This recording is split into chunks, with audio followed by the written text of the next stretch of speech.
말씀 나누죠. 로마서 40번째입니다. 로마서 4장 1절에서 8절까지 말씀 함께 봉독하겠습니다. 그런즉 육신으로 우리 조상된 아브라함이 무엇을 얻었다 하리요? 만일 아브라함이 행위로서 의롭다 하심을 얻었으면 자랑할 것이 있으려니와 하나님 앞에서는 없느니라.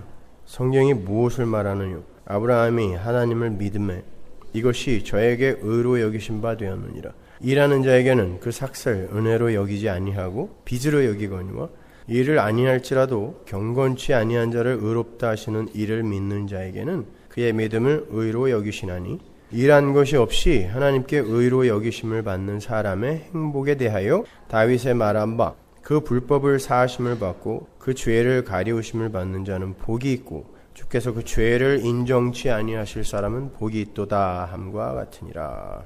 아멘. 예전에 아프리카 케냐 사람이 이런 말 하는 걸 들었습니다. 한국 사람은 빨리빨리, 케냐 사람은 하쿠나 마타타. 그 케냐 사람이 한국 사람으로부터 제일 먼저 배운 말이 빨리빨리였습니다. 그만큼 한국 사람들의 입에는 빨리빨리라는 말이 습관처럼 붙어 있더라는 거죠. 음식을 씹으면서 계산하러 나가는 사람은 한국 사람밖에 없다 그래요. 그러나 아프리카 케냐 사람들의 입에서는 빨리빨리가 아니라 하쿠나 마타타가 습관처럼 튀어나온다 그래요. 하쿠나 마타타는 스와힐리어 구문입니다. 말 그대로 옮기면 걱정거리가 없다라는 뜻이에요. No problem. 안 목사님이 I am no problem이라고 서울시나 이야기해서 한국에 있는 분이 그거 진짜 맞는 거냐고 이렇게 물어보셨는데 No problem이에요. 걱정거리가 없다. 어차피 되어질 일이면 되어질 것이다 라는 것이죠. 재밌는 건 하쿠나 마타타라는 말을 입에 달고 사는 민족이나 국가들이 전부 가난한 아프리카나 바누아투 같은 남태평양의 그런 가난한 나라들이라는 거예요. 반면에 문명이 발전하고 문명의 혜택을 크게 입고 있는 나라들일수록 빨리빨리 hurry를 입에 달고 산다는 거죠.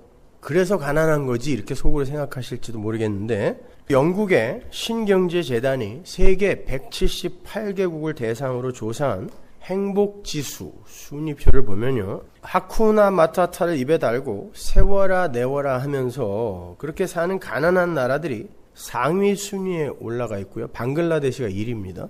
빨리빨리 허리를 외치면서 분주하게 무언가를 성취하며 살고 있는 강대국들이 하위권에 랭크가 되어 있어요. 참고로 세계 178개국 중에 미국 국민의 행복지수는 150입니다. 그리고 러시아가 170이에요.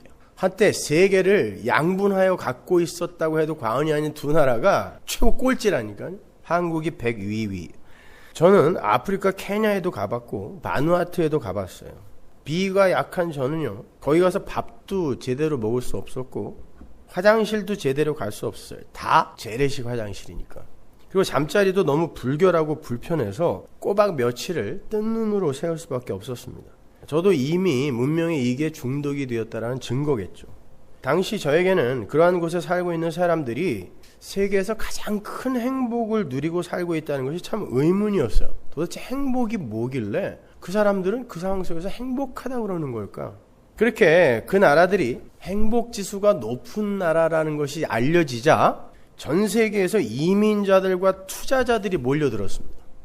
아무런 준비가 되어 있지 않은 그 가난하고 평화로운 나라에 낯선 사람들이 들어오고 돈이 물밀듯 밀고 들어왔어요.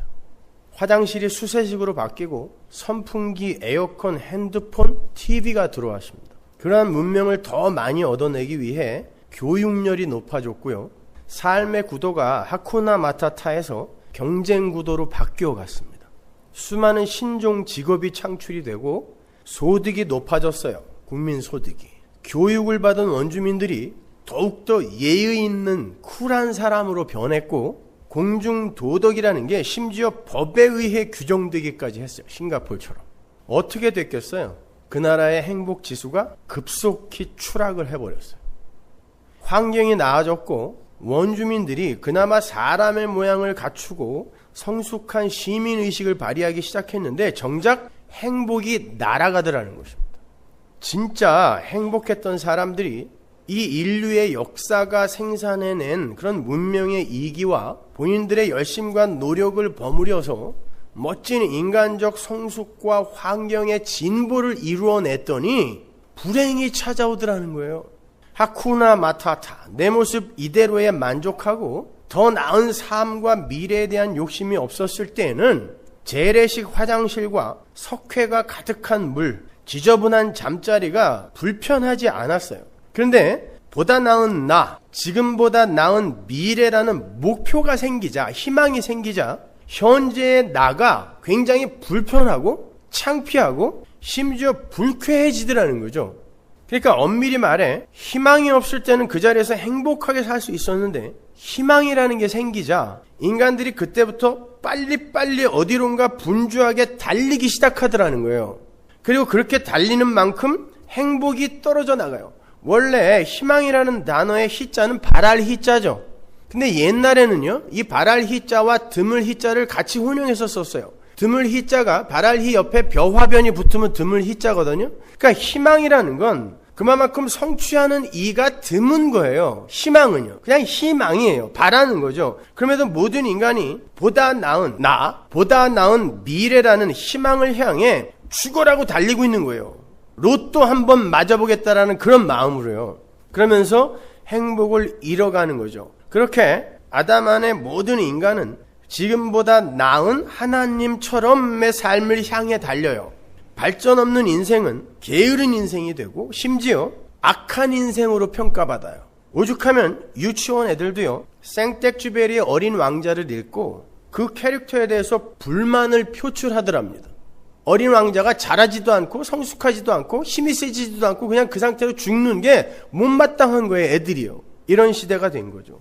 인간은 발전해야 되고 성숙해야 하며 그러한 발전과 성숙을 에너지로 삼아서 역사에 기여를 해야 한다라는 그런 아담적 사고가 아이들에게서까지 보여지더라는 거예요. 그게 바로 인간의 자존심을 세우는 길이고 그러한 인간의 주체성과 존재성 챙기기에서 인간의 행복이 찾아올 것이라고 착각을 하는 거예요. 애들뿐만 아니라 우리도 지금 그렇잖아요. 그렇죠? 그런 것들이 우리에게 주어지면 우리는 굉장히 행복해질 것 같죠?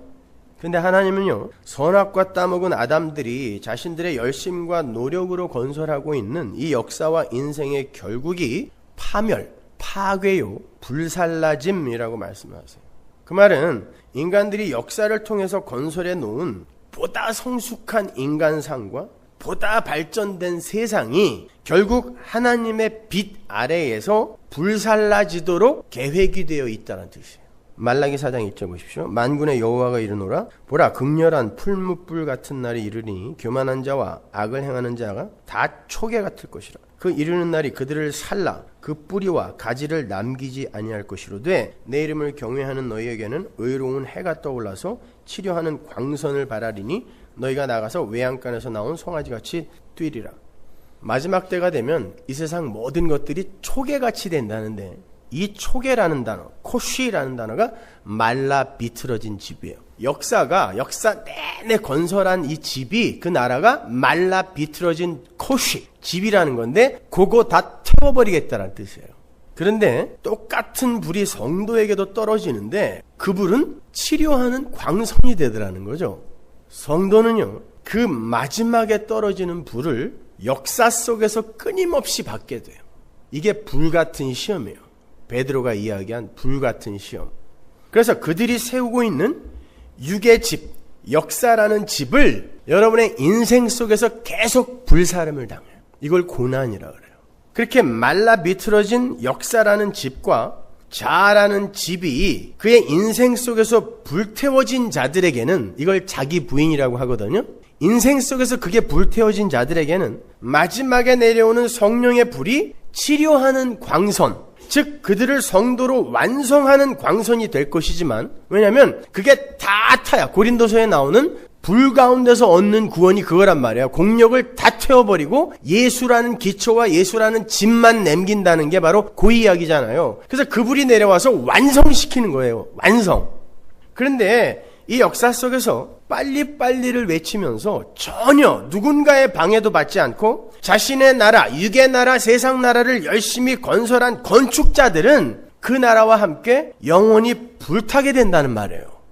베드로후서 3장 7절 보세요. 이제 하늘과 땅은 그 동일한 말씀으로 불사르기 위하여 간수하신 바 되어 경건치 아니한 사람들의 심판과 멸망의 날까지 보존하여 두신 것이니라. 심판과 멸망의 날까지 이 세상이 보존되어 있어요. 뭐에 의해? 말씀에 의해서. 그런데 그 심판과 멸망의 날에 무하기 위해서, 목적이 나오죠 거기. 무하기 위해서 간수해 두신대요. 불살라버리기 위해서. 그러면 창조라는 것, 첫 창조라는 건 불사름을 목적으로 창조가 된 거죠. 하나님이 바보예요? 불태울 걸 왜 만드시냔 말이에요. 거기에서 성도에게 뭔가 가르치실 게 있기 때문에 그래요. 옛 하늘과 옛 땅은 그곳을 살아가는 모든 피조물의 역사를 포함하는 개념이에요. 그러니까 태초에 이 천지는 불살라지기 위해 창조가 된 거예요. 이 역사는 불살라지기 위해 존재하는 거예요, 지금. 그렇다면 왜 하나님은 불살라버릴 걸 창조하셔서 그 속에 당신의 백성들을 넣으시는가? 시편 28편으로 가보세요. 4절. 저희의 행사와 그 행위의 악한 대로 갚으시며 저희 손에 지은 대로 갚아 그 마땅히 받을 것으로 보응하소서. 저희는 여호와의 행하신 일과 손으로 지으신 것을 생각하지 아니하므로, 하나님의 창조를 생각하지 않고 지들이 뭘 자꾸 지으려고 한다는 거죠. 그게 역사라는 거죠. 그걸 여호와께서 저희를 파괴하고 건설치 아니하시리로다. 요걸 알게 하기 위해 불살라버릴 첫 창조를 창조해 놓고 결국 마지막까지 열심히 뭘 하게 만들어요. 그 다음에 하나님 나라를 옆에다가 떡 세워버리는 거죠. 그러면 아방궁 옆에 개미집 같은 게 생기는 거예요. 인간의 역사가 만들어 놓은 것이. 이걸 불사른다 하는 거예요. 하늘에서 불이 내려와갖고 무슨 영화처럼 막 불타고 이러는 게 아니라 이게 불살라진다는 거예요. 빛을 잃어버리는 거예요. 그러니까 이 역사는 하나님을 떠난 인간들이 열심히 자가 발전을 해서 자체 발광을 하도록 놔두시는 하나님의 시험장인 거예요. 만들어 보라는 것입니다. 건설하라는 거예요. 그리고는 마지막에 빛이신 주가 그들을 확 비추어 버리심으로 말미암아 태양 앞에서의 그 화려한 네온 사인이 쓰레기에 불과하다라는 것을 증명해내는 거예요. 라스베가스 가보셨죠? 휘황찬란한 그 멋진 네온 사인이 해가 살짝 뜨기 시작하면 쓰레기처럼 더러운 것으로 드러나 버리잖아요. 그건 거예요. 그건 밤에는 멋있어요. 이 밤 같은 세상에서는 멋진 것처럼 여겨지지만 태양을, 빛을 요만큼이라도 경험한 사람들에게는 쓰레기라는 것이 드러나게 돼 있단 말입니다. 하나님은 이 역사 내내 인간들의 자가 발전을 허락하세요. 어디까지 쌓아 올리나 보시겠다는 거죠. 하는 데까지 해보라는 거예요. 그리고는 당신의 건축물, 하나님의 성전이에요. 그것이. 인간들은 자기들이 왕이 되어 자기들이 거할 자기들의 성전을 건축하는데 하나님이 하나님의 성전을 건축해서 그 옆에다가 꽝 세워버리는 거예요. 어떤 게 천국이냐 보라는 거죠. 이 역사는 그렇게 인간들의 나라는 하나님의 나라 앞에서 민망하고 무색해지게 되는 거예요. 거기에서 진정한 항복이 나오는 거고 진정한 순종과 연합이 일어나게 되는 거예요. 죽어라고 열심히 했는데, 역사 내내 열심히 했는데 아니네를 보게 되는 거죠. 그래서 역사가 존재하는 거예요. 불살라지기 위해서. 그래서 사도 바울은 같은 로마서에서 하나님을 알지 못한 상태에서 일어나는 모든 인간의 열심을 자기 의라고 못을 박는 거예요. 로마서 10장 2절 보십시오. 내가 증거하노니 저희가 하나님께 열심히 있으나 지식을 쫓은 것이 아니라, 이 지식은 여호와를 아는 지식이죠. 하나님의 의를 모르고 자기 의를 세우려고 힘써 하나님의 의를 복종치 아니하였느니라. 이 자기 의가 바로 죄의 본질이에요.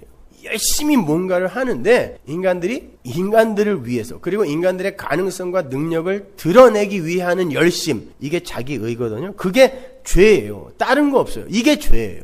죄라는 건 원래 없음이었던 자들이 하나님이라는 존재 이외에 존재는 없었으니까. 여러분 진화론자들 아니죠? 그러니까 하나님이 창조하시기 전에는 없음이란 말이에요. 다 하나님 밖, 예수 밖, 모든 게 다 없음인데 이 없음이었던 자들이 있음의 흉내를 내면서 자신을 있게 하신 이의 은혜와 공로를 찬송하지 않고 자랑하지 않는 모든 게 죄예요.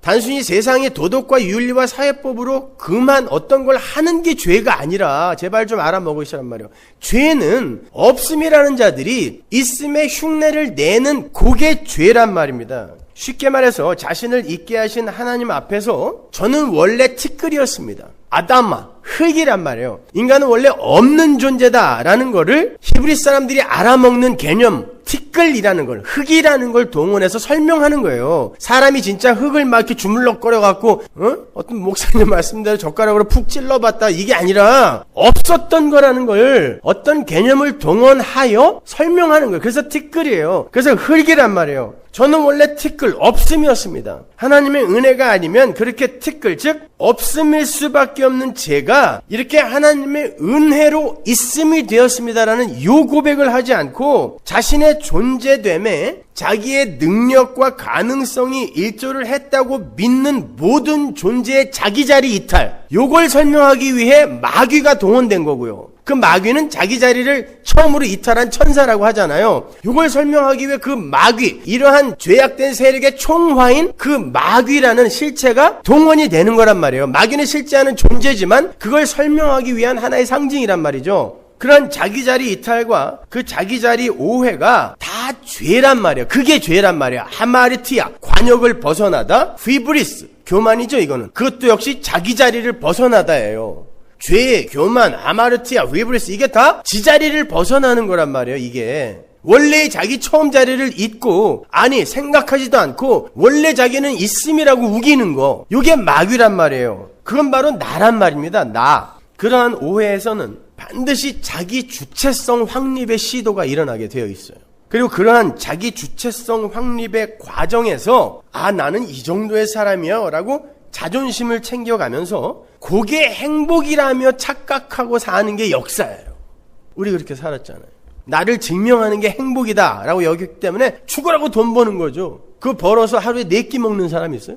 5끼 먹는 사람. 난 재벌 회장들 일과를 보면서 이런 불쌍한 사람들이 있나. 하루 3끼 중에 2끼를 차 안에서 밥을 먹더라고요. 그러려면 뭐하러 그거 해요? 나 자랑하고 싶어서 그래요. 다른 사람들이 어디 가면은 굉장히 부러워해주는 거, 부러워해준다고 착각하기 때문에 그래요. 이탈리아의 정치가이면서 외교관이었던 마키아벨리가 쓴 군주론을 보면 인간들의 자기 군주 만들기의 열망이 얼마나 추악한지가 잘 나타나 있어요.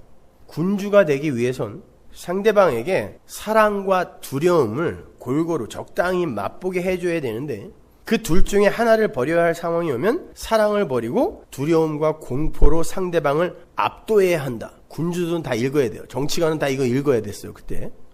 또 군주는 자신을 대면하는 사람들에게 지극히 자비롭고 신의가 있으며 정직하고 인간적이며 경건한 것처럼 보여야 한다. 그렇게 되어야 한다가 아니라 처럼 보여야 된다예요. 그 중에서도 특히 경건한 것처럼 보여야 군주로서 존경을 받을 수 있다. 시체 화장놀이죠 이게.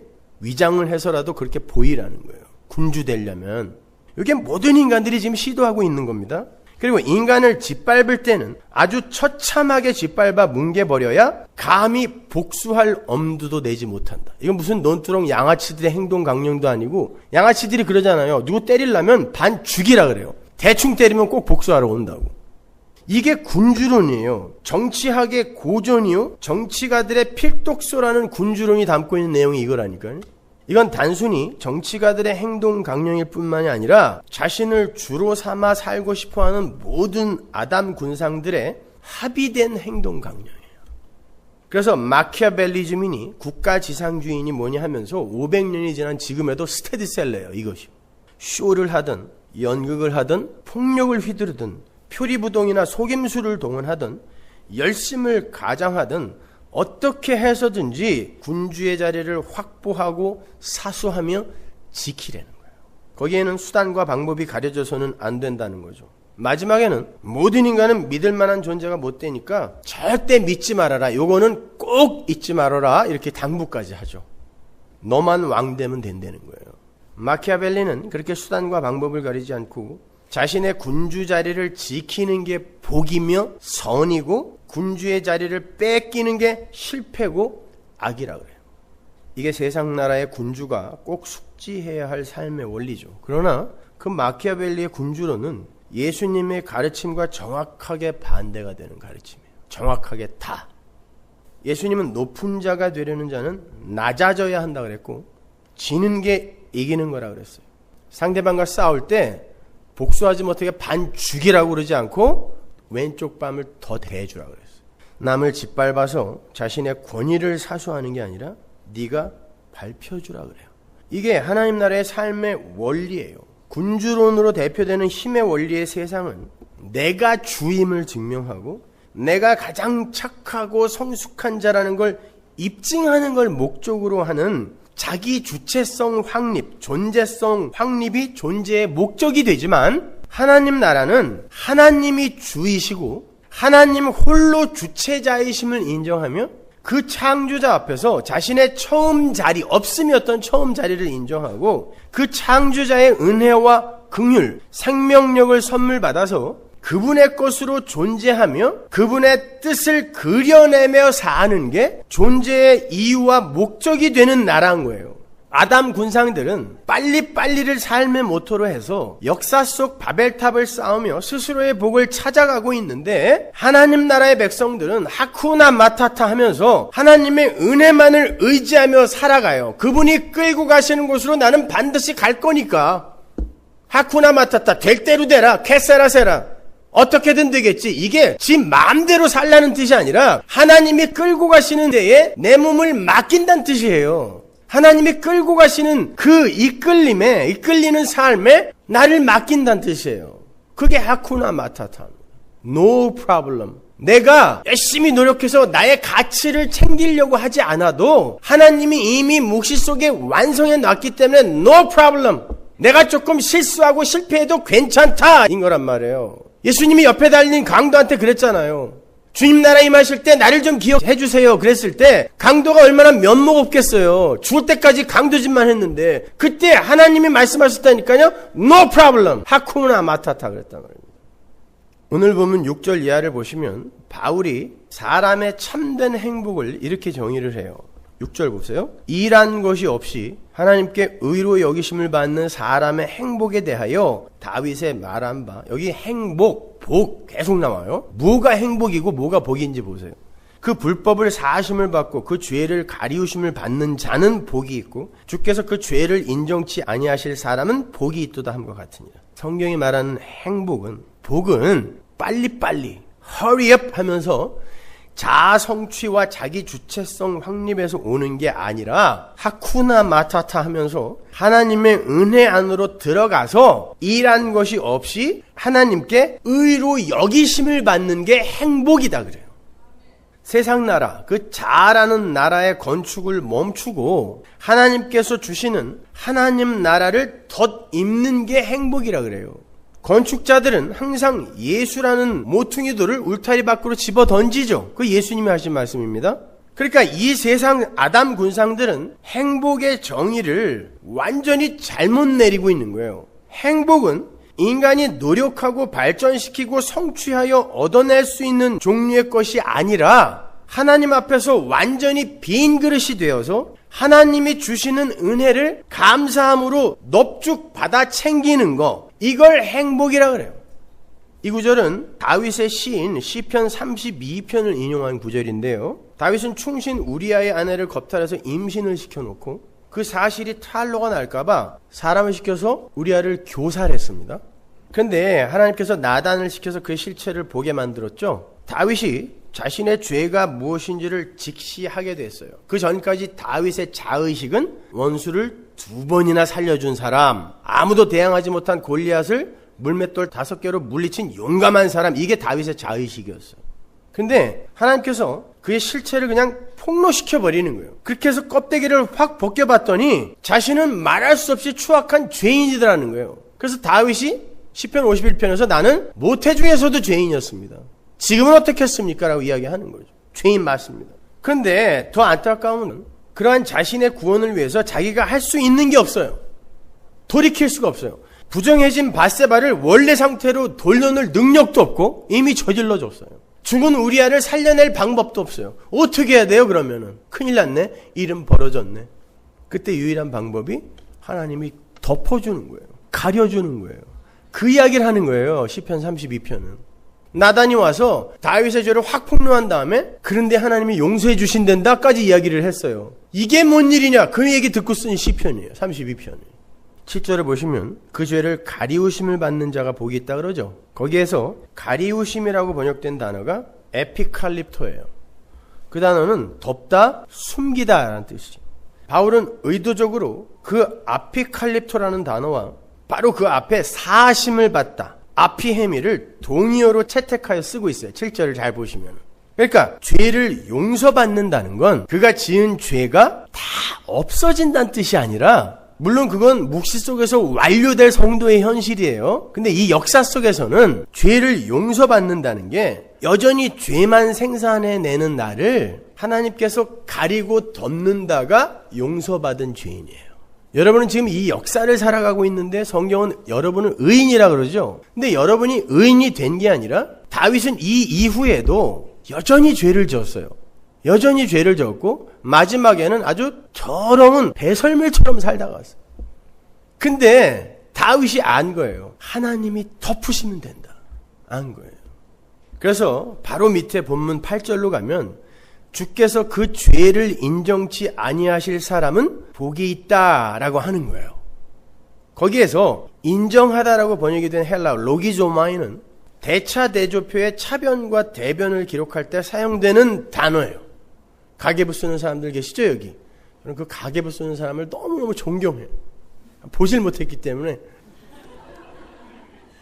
가계부 쓰면 차변과 대변을 기록하게 되어 있는데 차변에는 수입을 기록하고 대변에는 지출을 기록해요. 하나님의 장부 차변에는 우리의 선과 의가 기록이 되고 대변에는 우리의 죄가 기록이 된다라고 가정해보자고요. 성경이 의인은 하나도 없고 선을 행하는 자도 없다라고 했으니까 당연히 차변에는 기록될 게 없어요. 하나도 없어요. 대변에는. 대차대조표의 대변 항목에는 칸이 모자라죠. 로마서 1장 18절부터 3장 20절까지 그 전체 내용이 다 들어가야 돼요. 그 우리 거거든요. 근데 하나님께서 그 대차대조표의 대변 항목을 하나도 기입하시지 않는다. 이게 로기조마예요. 죄가 없어서가 아니에요. 수많은 항목이 있어요. 여러분은 앞으로도 거기에 대변에 적힐 수많은 일들을 할 거란 말입니다. 그런데 하나님이 안 적으신다. 이게 멜로기세타예요. 죄를 인정치 아니하신다. 죄를 대변 항목에 안 적으신다라는 뜻이죠. 없는 게 아니란 말이에요. 안 적으시는 거예요. 이게 덮으심이에요. 그래서 복음이라는 거예요.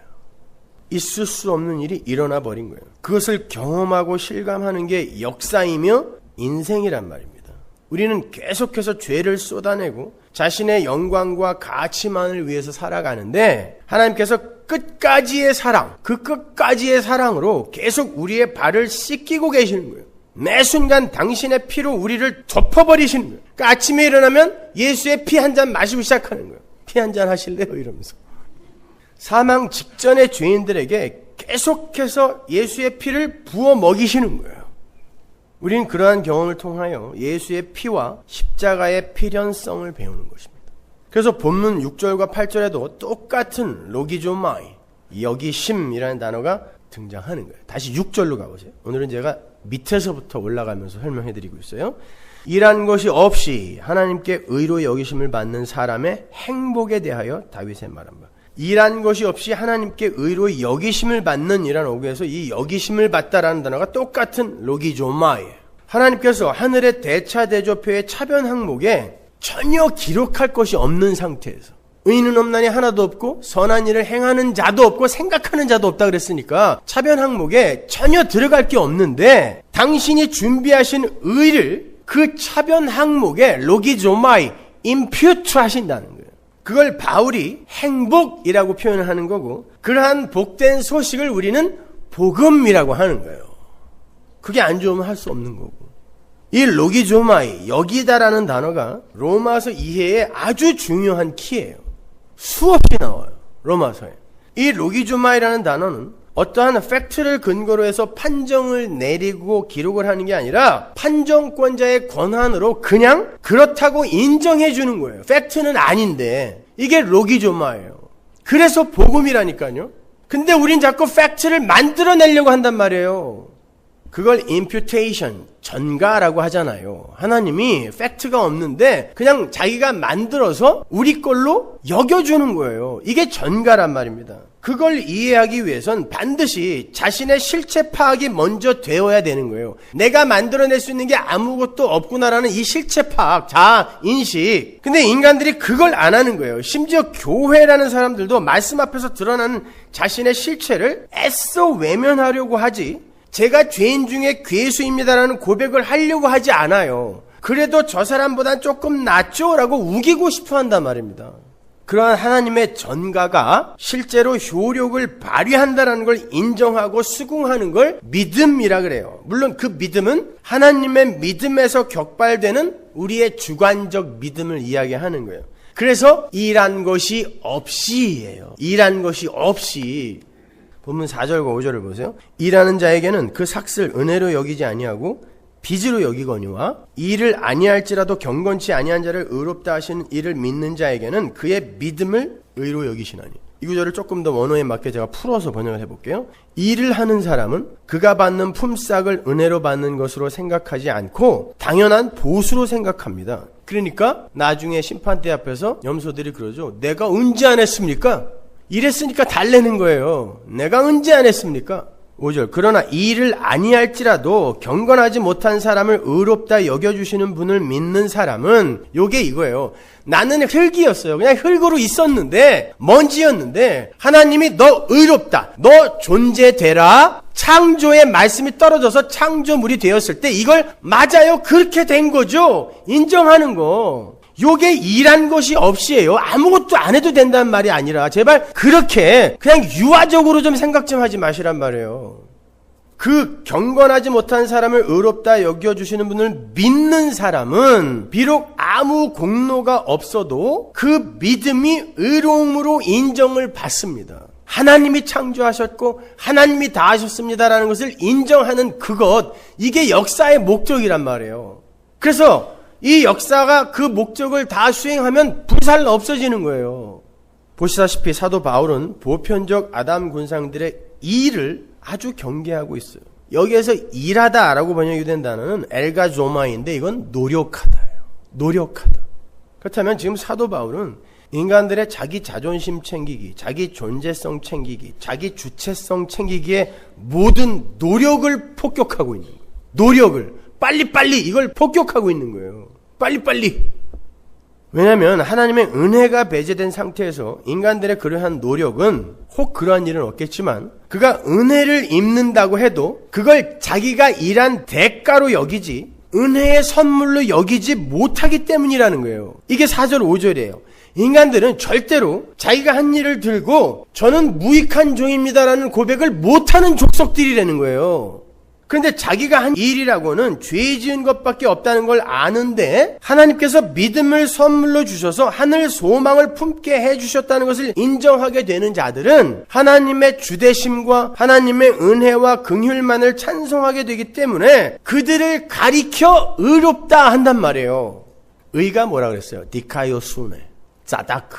뭐라 그랬죠? 히브리 사람들의 원래 의의 개념은 지금 우리가 생각하고 있는 의의 개념과 달라요. 성경이 기록될 때 아리스토텔레스나 소크라테스나 플라톤이나 이런 헬라의 철학자들이 의의 개념을 버추, 미덕 뭐 이런 걸로 번역을 해놨는데 이게 영향을 받아서 의가 지금까지도 그렇게 우리에게 전해져서 의롭다 그러면 뭐가 대단한 의인, 착하게 잘 산 사람, 정의로운 일을 한 사람 이렇게들 이해를 하고 있는데 아니란 말이에요. 원래 히브리 사람들에게 의의 개념은 관계의 개념이란 말이에요. 하나님과 인간, 인간과 인간, 인간과 자연 이런 관계를 맺고 있는 두 존재가 그 관계가 요구하는 의무와 책임을 성실하게 수행해내는 원래 있어야 할 그 자리에서 그걸 성실하게 수행해내는 상태를 니카요순의 자다크라고 이야기한단 말이에요. 그러니까 하나님과 우리 피조물인 인간 사이의 그 의는 뭐겠어요? 하나님은 창조주로서의 역할을 계속하는 거예요. 계속 붓는 거예요. 생명력을요.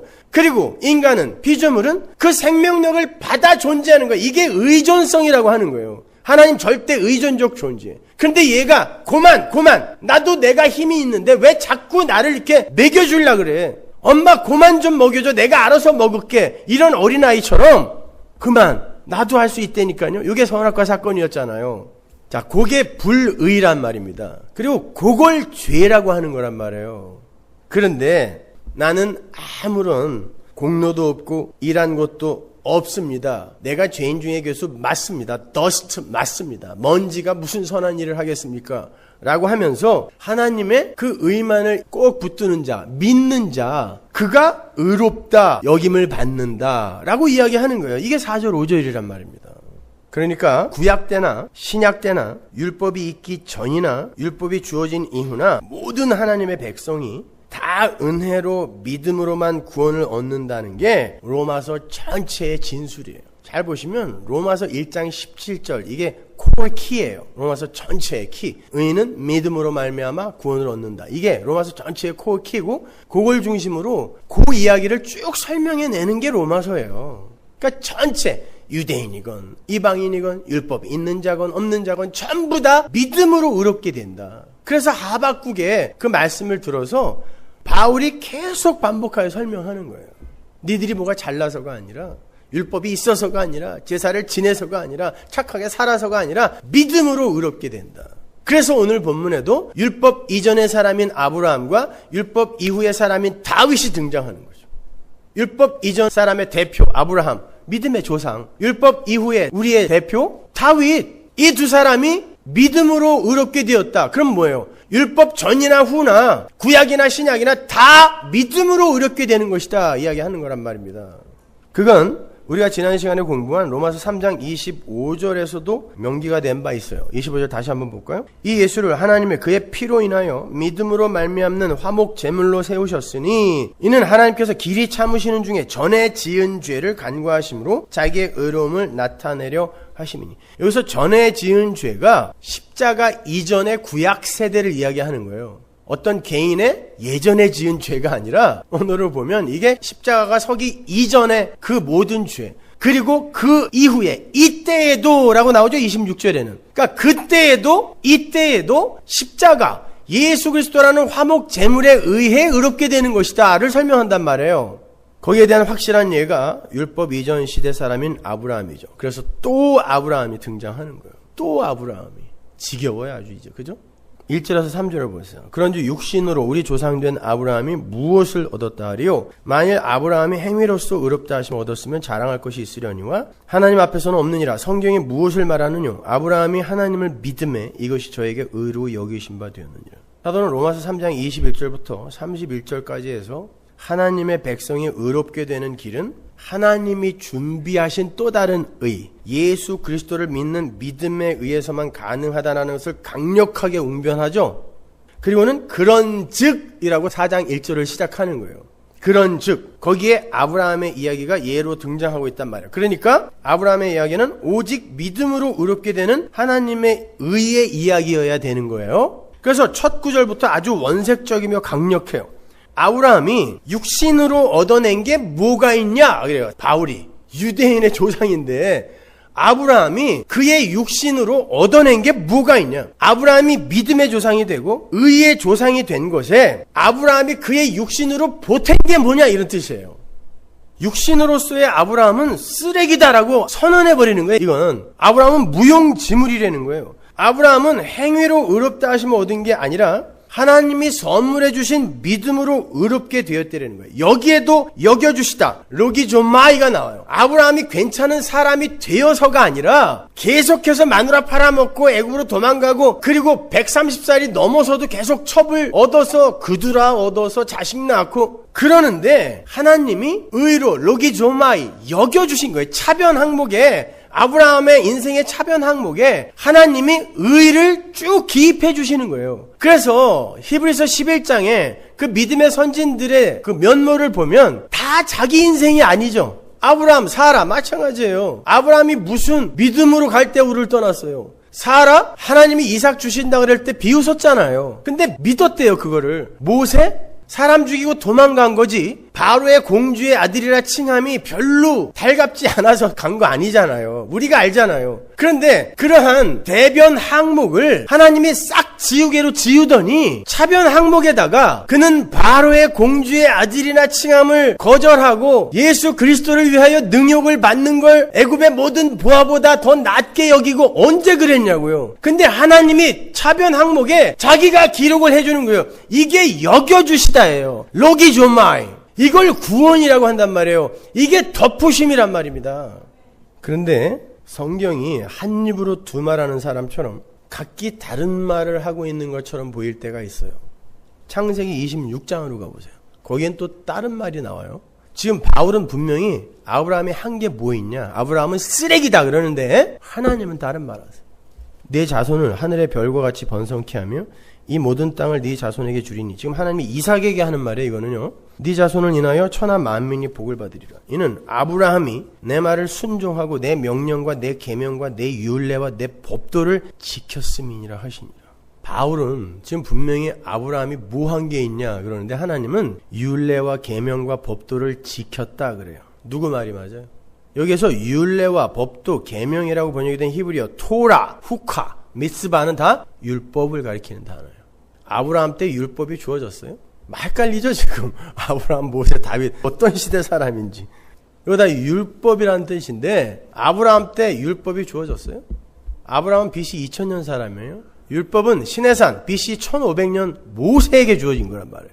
그러면 이때는 율법도 없었는데 하나님이 내 아들 아브라함이 율법 지켰다 그래요. 그러면 아브라함한테만 몰래 살살살살 율법을 줬는데 아브라함이 그거 다 지킨 거예요?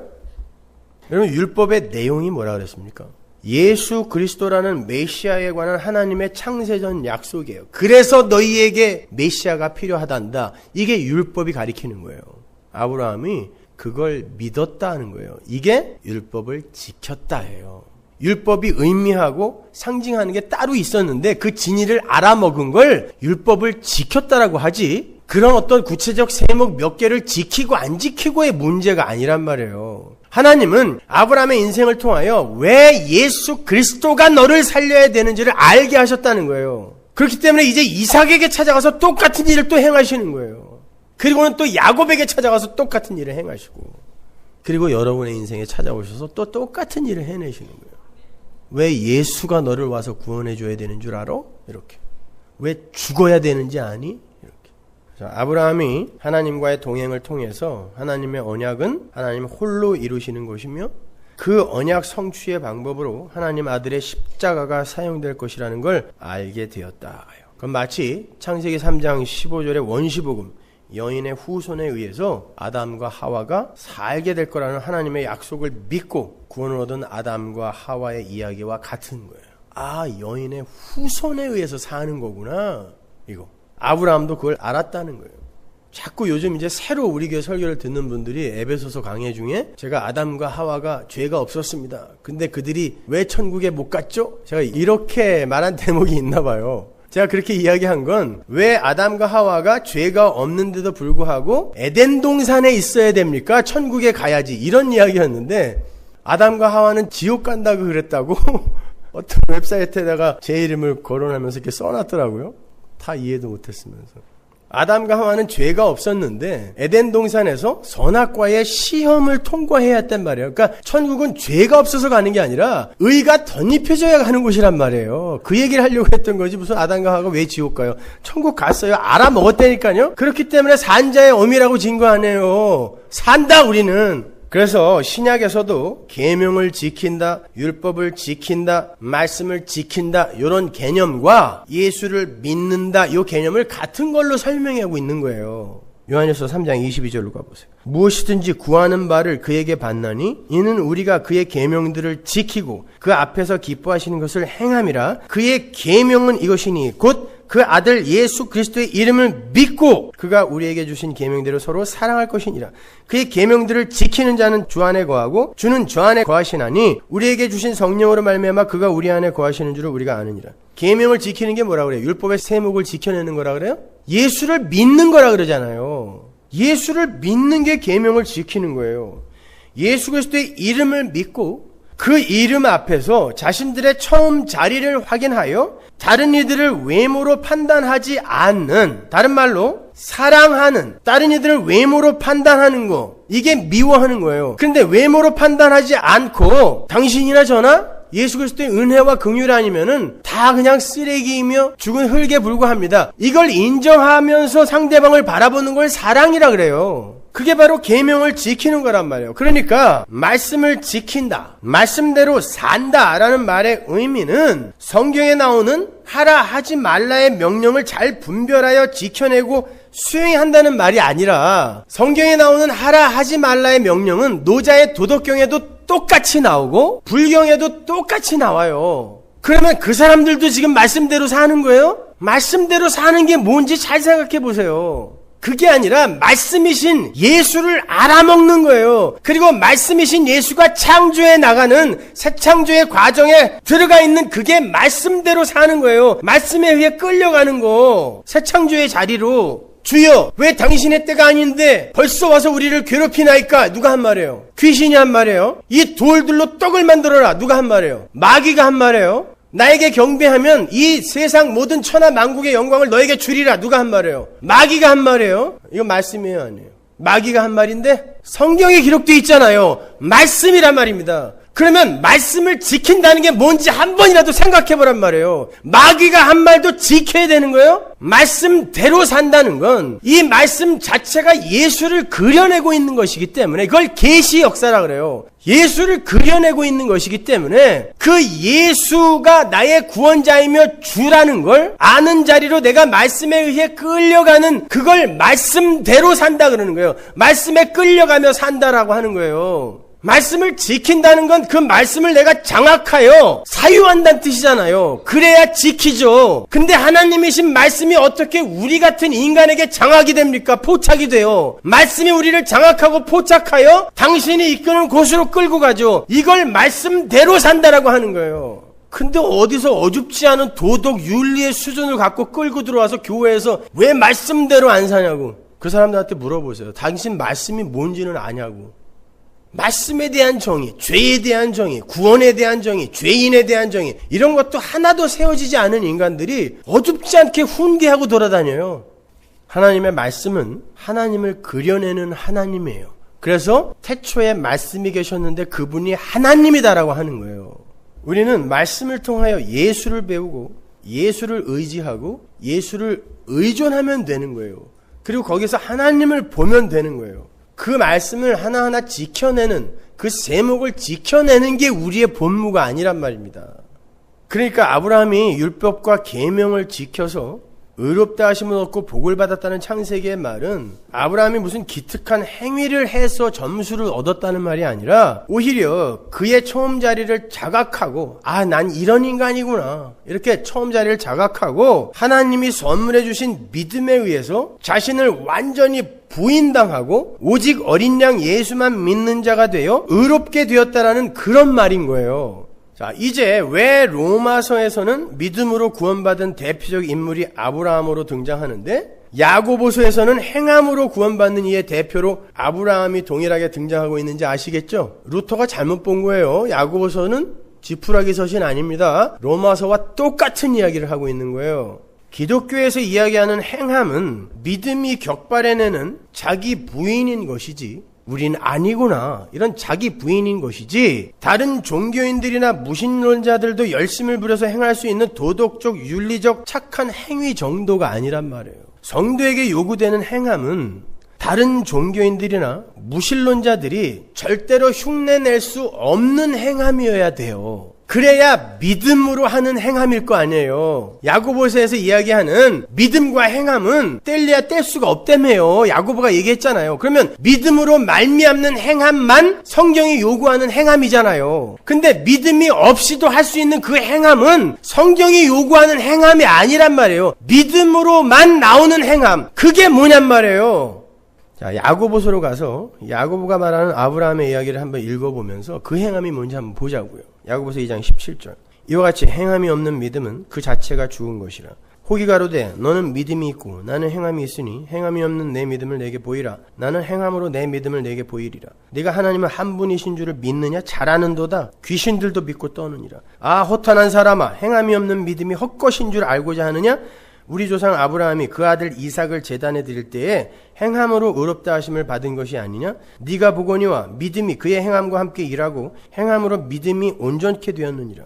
이에 경에 이른 바 아브라함이 하나님을 믿으니 이것을 의로 여기셨다는 말씀이 응하였고 그는 하나님의 벗이라 칭함을 받았나니 이로 보건대 사람이 행함으로 의롭다 하심을 받고 믿음으로만이 아니라 아브라함이 행함으로 구원을 받았대요.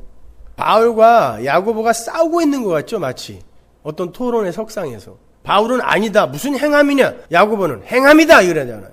그래놓고 아브라함의 예를 드는데 아브라함이 뭘 했냐? 아들을 바쳤잖냐 그래요. 그래서 혹자들은 자식을 바쳐야 된다는 거예요. 자식까지도 바칠 수 있는 헌신을 해야 행함이다 그래요. 오늘 맏아들 다 잡을까요? 오늘 그냥? 둘째 케빈 너무 안심하는 것 같다. 맏아들 아주 잡아버려 오늘? 그건 몰렉에게 제사지되던 우상 숭배자들이 했던 일이에요. 맏아들 잡아서 자기 복을 구했다니까요. 그럼 행한 거예요 그거? 맏아들 잡았잖아요. 신에게. 몰렉이라 그러니까 어디 딴 데 가서 우상 섬겼는 줄 알았는데 성전 안에 그 제단이 있었단 말입니다.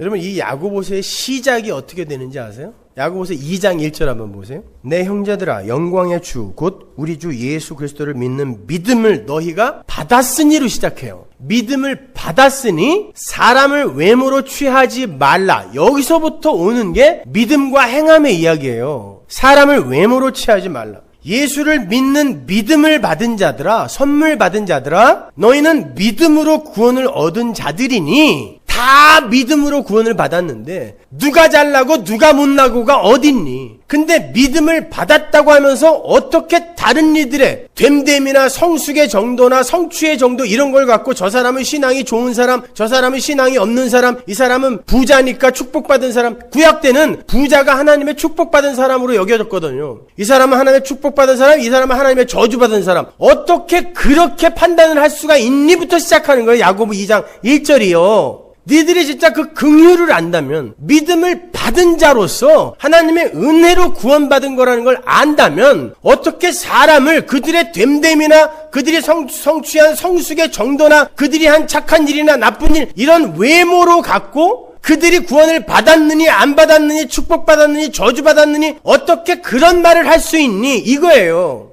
그거 안 하는 걸 행함이라 그런다니까요.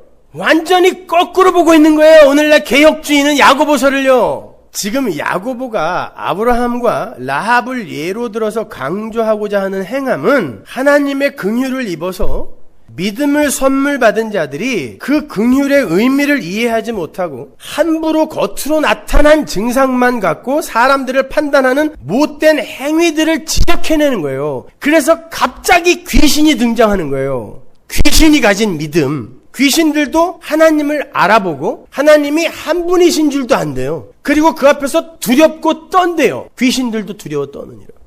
그러면 적어도 귀신들이 우리 믿음보다 나은 거죠. 여러분 하나님의 이름 앞에서 하나님을 두려워하고 떨어본 적이 몇 번이나 있어요. 귀신들은 계속 두렵고 떨어요. 우리는 귀신보다 못한 믿음을 갖고 있으면서 뭘 하겠다는 거예요 지금요. 귀신들은 적어도 하나님이 언제 오는지도 알고 그분 앞에서 우리는 두렵고 떨어야 하는 존재라는 걸 알아요. 인간들만 몰라요. 성도라고 하는 인간들만 몰라요.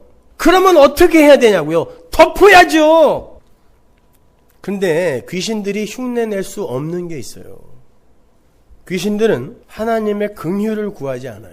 원래 마귀, 사단, 귀신 이건 나예요. 마귀, 사단, 귀신이라는 존재가 하나님의 은혜를 입지 않고도 있음의 흉내를 내려고 하는 모든 존재의 악마적 속성의 총합으로 상징적으로 지어진 것이기 때문에 진짜 그 존재가 있긴 있지만 그걸 모형하여 지어진 존재이기 때문에 귀신은 절대 하나님의 도움을 구하지 않아요. 왜? 나도 내 주체성과 존재성을 챙기겠다고 튀어나온 게 마귀거든요. 그걸 설명하기 위해 자기 자리를 이탈한 루시퍼가 등장한 거니까 절대 그들은 하나님의 긍휼과 은혜, 도우심을 구하지 않아요. 기독교 역사 속에서 사람들을 홀려낸 신앙지상주의, 빌리비즘이 바로 그러한 거예요. 지옥 가기 싫어서, 천국 가고 싶어서 예수를 믿는다고 하는데 그분의 은혜와 긍휼 앞에서 완전히 빈 그릇이 되는 건 자존심 상해서 싫다는 거예요. 천국은 가고 싶어요. 근데 내가 주인공인 천국이어야 돼. 지옥 가기 싫어요. 역시 내가 주인공이에요. 긍휼이라는 히브리어와 어머니의 자궁이라는 히브리어가 그 어근이 같다 그랬어요. 옛날에는 혼용해서 같이 썼어요. 긍휼이라는 건 어머니 자궁 속의 어린아이가 어머니의 탯줄에 연결이 되어서 어머니 절대 의존적 존재로 살아야 하는 것처럼 하나님 아버지의 은혜가 없으면 우리는 단 한순간도 존재일 수 없고 생명일 수 없음을 깨닫는 자에게 주어지는 하나님의 생명을 긍휼이라 그러는 거예요.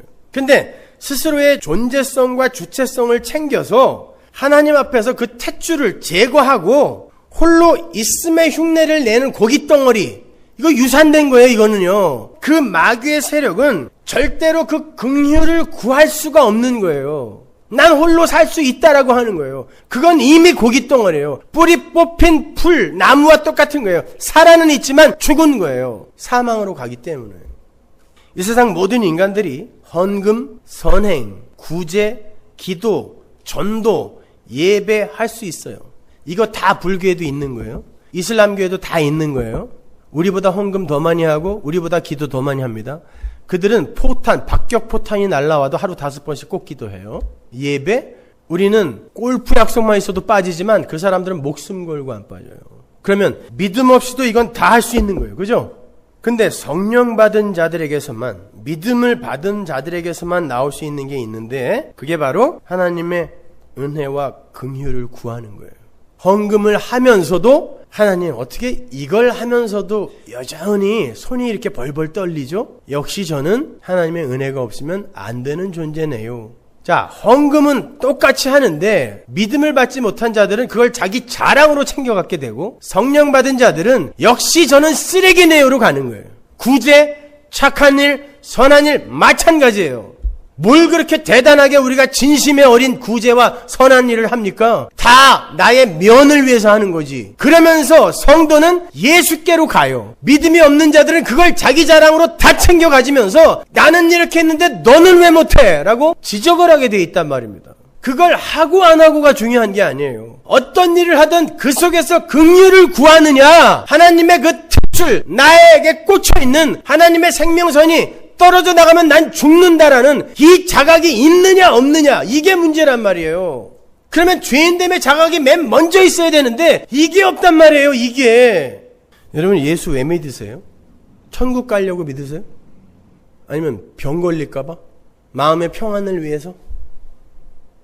안타깝게도 우리 교회 오면 평안이 아니라 부하같이 밀죠. 이거는 질병이 낫는 게 아니라 감기에 걸려서 왔더니 독감이 되고 막 그러죠. 여러분 근데 그렇게 여러분의 천국, 여러분의 구원을 위해서 예수를 믿었어요. 근데 죽고 나니까 천국이 없어.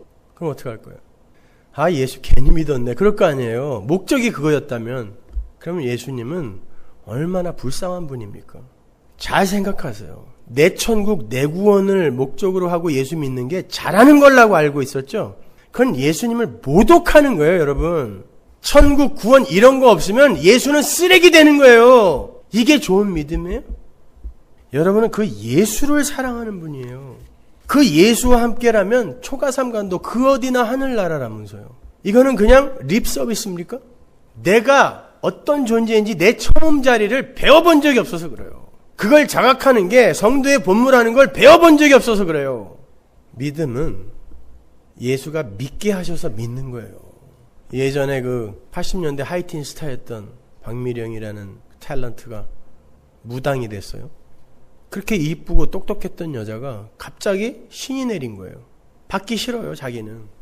뭐냐고요? 잘 나가던 탤런트가 무당이 됐다. 이거는 아니잖아요. 그래서 울고불고 매달렸어요.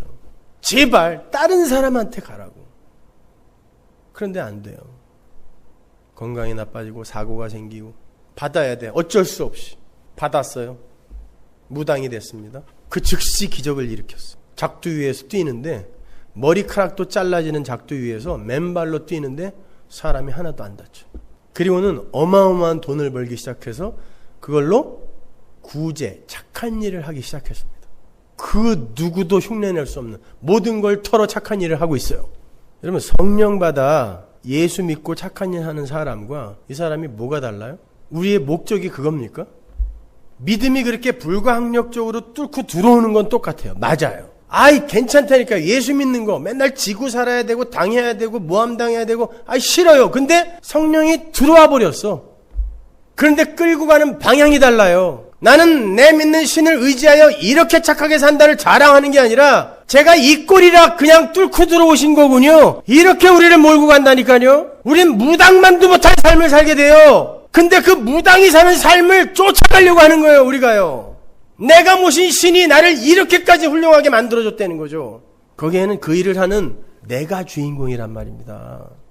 그래서 야고보서 1장 10절에서 낮은 자는 자기의 높음을 자랑하고 부한 자는 자신의 낮음을 자랑하라고 그런 거예요. 모든 게 하나님의 긍휼에 의해서 경륜이 되는 거고 모든 게 하나님의 계시를 그려내는 도구라면 가난하다고 부끄러워할 것도 없고 어차피 긍휼로 우리는 평등하게 된 자들이고 이 땅에서의 역할은 그냥 하나님이 맡긴 거니까 없다고 부끄러워할 필요도 없고 많이 가졌다고 그 사람 부러워할 이유도 없다는 거예요. 그러니까 낮은 자야, 니들은 구원받았잖아. 하나님의 백성이 됐잖아. 니들의 높음을 자랑하라 그러는 거예요. 높은 자들아, 부한 자들아, 너희들은 너희의 낮음을 자랑할 수 있어야 된다 그래요. 그 말은 많이 갖고 그리고 이 땅에서 훌륭한 인격적 성숙과 선한 일의 행함이나 이런 것들이 나의 가치를 높여주는 건 줄 알았는데 아니네. 긍휼로 구원받는 거네. 그때 이걸 깨닫게 해주기 위해서 하나님이 야 그거 아니라니까 라고 가르쳐줄 때 그 낮아짐을 맞네요 하나님 자랑할 수 있어야 된다는 거예요. 성도는요. 야고보서의 내용은 전부 그 얘기하고 있는 거예요. 그런 사람이 어떻게 이웃을 외모로 판단하냐? 그 이야기잖아요. 아브라함이 바로 그 행함의 세계로 들어갔다는 뜻이에요. 그래서 야고보서에서 그게 나오는 거예요.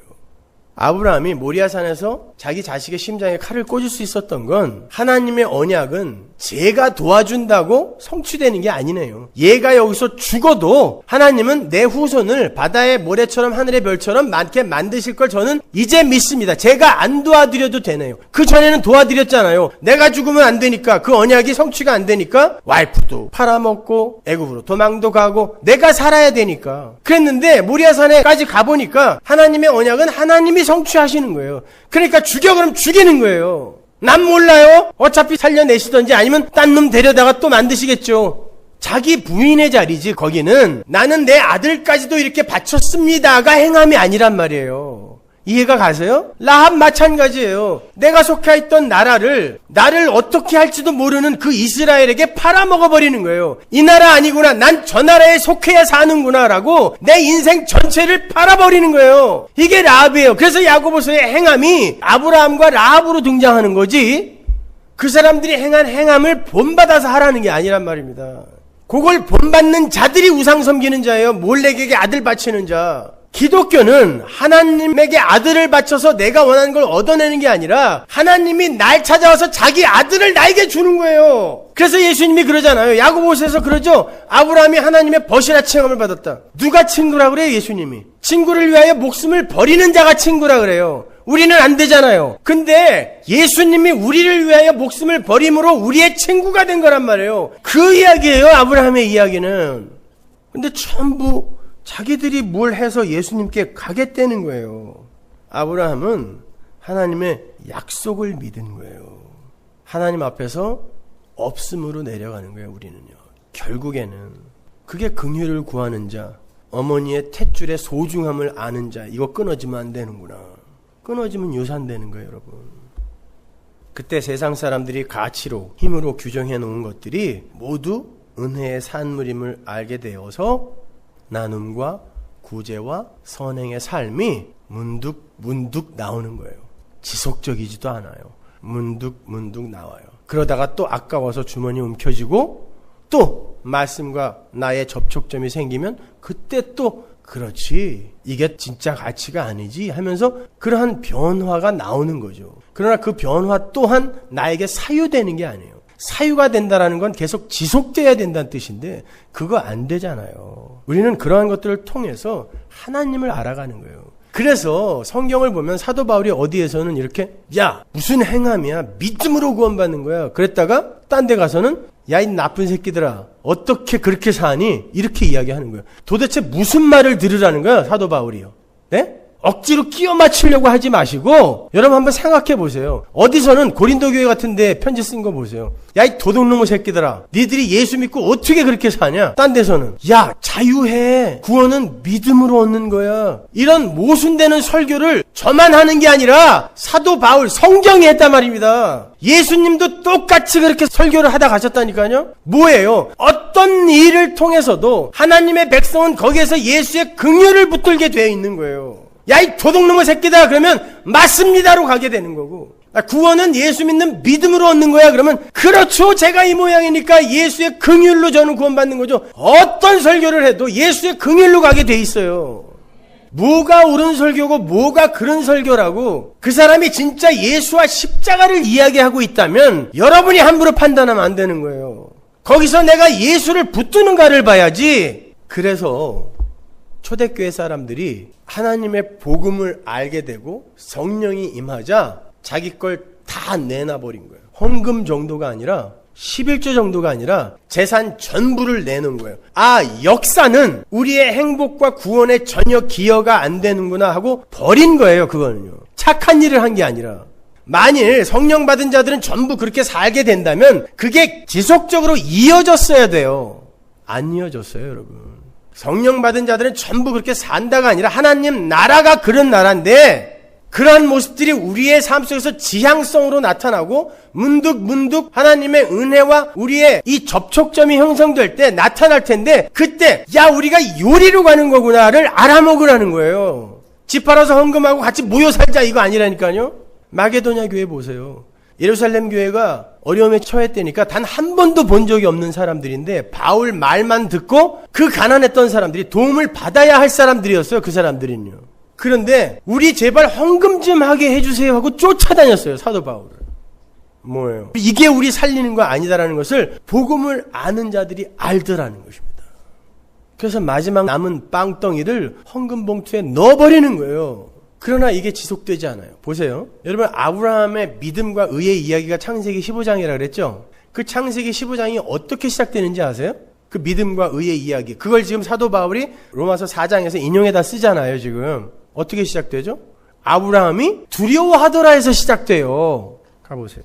창세기 15장 1절. 이후에 여호와의 말씀이 이상 중에 아브라함에게 임하여 가라사대 아브라함아 두려워 말라 나는 너의 방패여 너의 지극히 큰 상급이니라. 아브라함이 여호와를 믿으니 여호와께서 이를 그의 의로 여기시고. 요 이야기거든요. 아브라함이 뭘 두려워하고 있었을까요? 이때. 근데 이 두려워하고 있는 아브라함을 뭘 보고 도대체 넌 의롭다, 넌 믿음이 있다 이렇게 이야기했을까요? 요 때는요. 아브라함이 4개국 연합군 318명 데리고 가서 완전히 박살내고 개선행진한 바로 그 다음이에요. 마치 바알과 아세라 선지자 800명 다 참수해버리고 로뎀나무에 머리 박고 나 좀 살려주세요. 아니 무서워요. 죽여주세요. 했던 엘리야와 똑같은 모습이에요. 이겼어요. 318명 데리고 가서 이겼는데 금방 두려워 떠는 쓰레기가 돼 있는 거예요. 또 하나님이 함께 하셔서 이긴 거라고 멜기세덱이 얘기까지 해줬는데 그러면 다시 그 4개국 연합군이 쳐들어와도 하나님이 함께 하시면 이길 거 아니에요. 근데 또 믿음 없는 아브라함이 돼 있는 거예요. 두려워 떨고 있는 거예요. 그러니까 하나님이 오셔서 내가 네 방패야. 무슨 말이죠? 방패는 뭐예요? 공격을 가리는 거예요. 감추어 주는 거예요. 당신의 백성을. 내가 네 방패야. 걱정하지 마. 너는 이런 사람 맞아. 그러나 내가 네 방패란다. 그래놓고 넌 의롭다라고 하는 거예요. 아브라함이 그런 자신의 모습을 보면서 네 맞네요. 금방 제가 하나님의 도움으로 4개국 연합국 이기고 왔고 멜기세덱이 이거 하나님이 도와주셔서 이기게 한 거라고 얘기를 했는데도 저는 여전히 덜덜덜 떨리는 이런 인간인데 하나님이 덮으신다니 하나님 도와주세요. 요걸 의라고 한다니까요. 여러분 우리는 그렇게 하나님께 뭘 해드려서 의로운 자라 칭함받는 자들이 아니라 하나님이 덮으셔서 우리를 의롭게 하신다라는 걸 믿는 자란 말이에요. 절대 그거 잊지 마시란 말입니다. 여러분은 신앙생활 속에서 혹은 가정생활 속에서 혹은 직장생활 속에서 승리와 패배의 삶을 번갈아가며 살면서 하나님의 주체 되심, 하나님의 그리스도 되심을 배우고 인정하면 되는 거예요. 헌금을 하면서 나 대신 먼저 헌금, 그 속전으로 드려지신 예수를 찬송하다가도 때로는 그것도 아까워서 벌벌 떠는 자신의 모습을 발견하면서 역시 나 같은 인간을 위해 십자가를 지신 예수의 은혜를 찬송하면 돼요. 구제를 하면서 예수의 긍휼을 조금 맛보다가 그러한 구제 속에서도 나의 안일과 편안함을 챙기려는 자신의 모습을 발견하면서 그러한 자신을 위해 십자가를 지신 예수께 또 가면 되는 거예요. 성도는 그 어떤 삶 속에서도 예수의 은혜를 깨닫고 발견하고 인정하게 되는 복된 삶을 살게 돼 있어요. 야, 그러면 no problem, 하쿠나 마타타로 가는 거예요. 이걸 행복이라 그래요. 이거 행복하지 않으세요? 이게 굿뉴스 아니에요, 이게. 이게 왜 안 행복하냐고요. 그 은혜 앞에서 겸손히 무릎 꿇고 그 은혜를 자랑하고 찬송하는 여러분이 되셔야 돼요. 우리 유치부 새별이가 식사 기도 노래를 배웠다 그래요. 근데 조금 다르게 부른다 그래요. 여러분 그거 아세요? 날마다 우리에게 양식을 주시는 은혜로우신 하나님 참 감사합니다. 새별이는 그걸 잘못 좀 배워가지고 날마다 우리에게 당신을 주시는 은혜로우신 하나님 참 감사합니다. 지 아빠가 듣고 굉장히 은혜를 받고 있었다죠. 맞네. 어떻게 복음을 저렇게 정확히 이해를 하고 있는가. 선생님들이 잘 가르쳐서 그렇죠. 뭐. 나는 유치부 선생님이 이게 설교 원고를 나한테 보내왔는데 난 영화 무슨 시놉시스인 줄 알았어. 세상에 영화 감독 출신이라 그런지 그런 설교를 들을 수 있는 아이들은 진짜 복된 거죠. 근데 언니 하은이가 고쳐줬대요. 날마다 우리에게 양식을 주시느냐 이렇게. 그러면 애들이 뭐 그럴 수도 있지. 지 아빠가 갑자기 정색을 하면서 그럼 양식 안 주시면 이렇게 물어봤대요. 감사 안 할 거야? 이렇게. 양식 안 주시면. 그렇잖아요. 여러분 예수님은 우리에게 날마다 양식 안 주실 수 있어요. 그죠? 날마다 우리가 원하는 거 다 주세요? 안 주세요. 근데 날마다 우리에게 당신의 피는 먹이세요. 예수의 살과 피는 먹이세요. 그걸 감사할 수 있는 자가 성도예요. 그렇게 우리는 늘 예수를 떠나 아사 직전의 상태로 자꾸 달려가려고 하는데 하나님이 쫓아오면서 당신의 피를 마시게 하고 있는 이 상태가 어찌 복된 상태가 아니냐고요. 그러니까 하쿠나 마타타 케세라 세라가 나오는 거예요. 그냥 막 살라는 게 아니에요. 끌려가는 삶, 그 속에서 이 현실을 수긍하고 인정하며 행복해 하시라는 거예요.